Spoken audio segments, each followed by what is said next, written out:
দীর্ঘদিন ধরে দক্ষিণ এশিয়ার কূটনৈতিক কেন্দ্রবিন্দু ছিল ভারত, কিন্তু সময় বদলেছে ভূ রাজনীতির হিসাবও।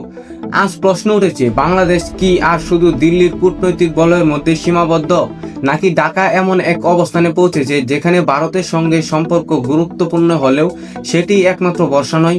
একদিকে চীনের বিনিয়োগ, অন্যদিকে যুক্তরাষ্ট্রের বাড়তে থাকা কৌশলগত আগ্রহ, এর মাঝেই ভারতের সঙ্গে কূটনৈতিক টানাপড়া, সীমান্ত ইস্যু, ভিসা সংকট, বাণিজ্যিক বাধা এবং নতুন রাজনৈতিক বাস্তবতা।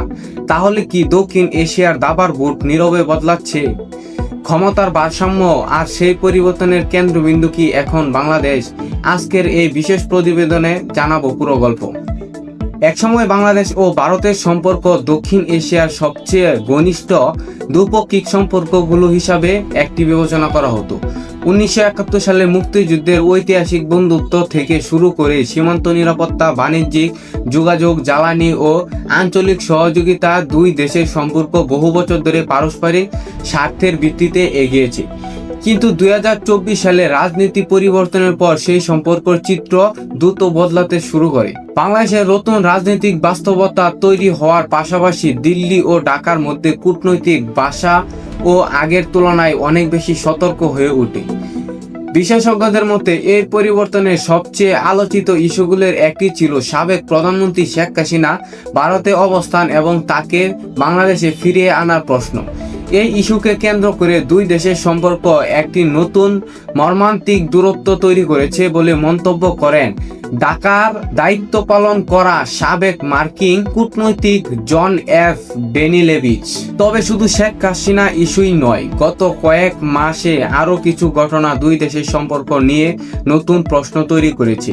এর মধ্যে অন্যতম ছিল বাংলাদেশের প্রধানমন্ত্রীর তথ্য ও কৌশল বিষয়ক উপদেষ্টা জাহেদ উর রহমানের দিল্লি সফর। একটি আন্তর্জাতিক সম্মেলনে অংশ নিতে গিয়ে দিল্লির বিমানবন্দরে তাকে দীর্ঘ সময় অপেক্ষা করতে হয়। পরে তিনি সম্মেলনে অংশ না নিয়েই বাংলাদেশে ফিরে আসেন। এই ঘটনাকে বাংলাদেশের অনেকেই রাষ্ট্রমর্যাদার প্রশ্ন হিসাবে দেখেন। অন্যদিকে ভারতীয় কিছু গণমাধ্যমের দাবি করা হয় সংশ্লিষ্ট ব্যক্তির নাম আগেই নজরদারির তালিকায় ছিল, ফলে একই ঘটনাকে দুই দেশে সম্পূর্ণ বিভিন্নভাবে ব্যাখ্যা করা হয়। কূটনৈতিক বিশেষজ্ঞদের মতে এখানে বোঝা যায় বর্তমানে দুই দেশের সম্পর্ক শুধু রাষ্ট্র নয়, জনমত, গণমাধ্যম এবং রাজনৈতিক বক্তব্যও সমানভাবে প্রভাব ফেলছে।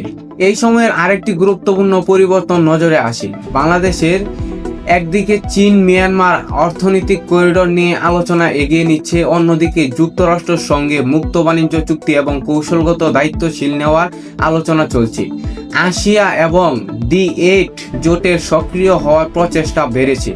অর্থাৎ ঢাকা এখন এমন একটি পররাষ্ট্রনীতি অনুসরণ করছে যেখানে কোনো একটি শক্তির উপর নির্ভর না করে একাধিক অংশীদারির সঙ্গে সম্পর্ক ভারসাম্যপূর্ণভাবে এগিয়ে নেওয়ার চেষ্টা দেখানো হচ্ছে।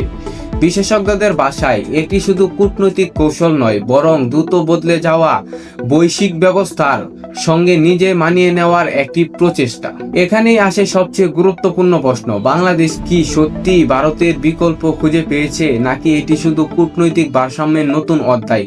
বাস্তবতা হলো ভারত এখন বাংলাদেশের অন্যতম বৃহত্তম বাণিজ্যিক অংশীদার। দুই দেশের মধ্যে রয়েছে প্রায় 4000 কিলোমিটারের দীর্ঘ সীমান্ত। প্রতিদিন হাজারো মানুষ চিকিৎসা, ব্যবসা ও পর্যটনের জন্য দুই দেশের মধ্যে যাতায়াত করেন।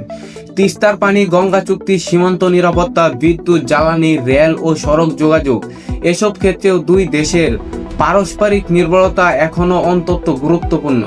অর্থাৎ সম্পর্কের মতো পার্থক্য থাকলেও একজনকে বাদ দিয়ে অন্য আরেকজন এগিয়ে যাওয়া সহজ নয়। হয়তো এ কারণে প্রশ্ন আর শুধু ভারত বাংলাদেশের সম্পর্ক কেমন এতে সীমাবদ্ধ নেই, বরং এখন প্রশ্ন হলো আগামী 10 বছর দক্ষিণ এশিয়ার ক্ষমতার ভারসাম্য বাংলাদেশের ঠিক কোন অবস্থানে দাঁড়াবে, আর সেই উত্তর নির্ধারণ করতে পারাই এই অঞ্চলের ভবিষ্যৎ কূটনৈতিক, অর্থনৈতিক এবং নিরাপত্তার নতুন মানচিত্র। আমি সাকিব, দেখছিলেন টাইমলাইন 24। ভালো থাকুন, সুস্থ থাকুন, আল্লাহ হাফেজ।